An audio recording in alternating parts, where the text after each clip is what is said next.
हाय, आज मी शिळ्या भाकरीपासून तुकडे बनवत आहे, नाश्ता शिळ्या भाकरीचा. तर मी ते कांदा कट करून घेतलेला आहे, शेंगदाणे, मिरची, कोथिंबीर, ओला कढीपत्ता व भाकरी पाणी शिपडून बारीक करून घेतलेली आहे. तर इथं तवामध्ये तेल, काळा तवा वापरलेला आहे मी. तवामध्ये तेल ओतलं. हे असे मी पाणी शिंपडून भाकरीचे बारीक तुकडे करून घेतलेले आहेत. नंतर मग कढीपत्ता, मिरची, कांदा, शेंगदाणे घालून सगळं असं मी परतून घेतलेलं आहे तेलात.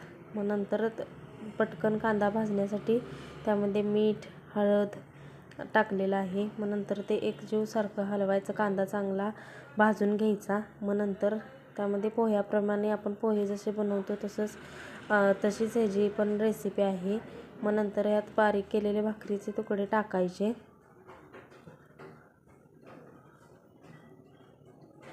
भाकरीचे तुकडे टाकून सगळं एकजीव हलवून घ्यायचं. मग नंतर बारीक चिरलेली कोथिंबीर व गोडी साखर टाकायची. गोडी साखर व कोथिंबीर टाकून पण मस्तपैकी एकजीव सगळं हलवून घ्यायचं.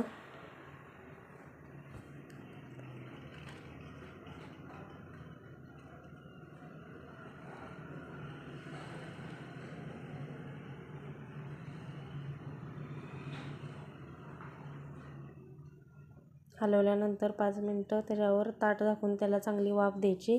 व नंतर खायला घ्यायचं.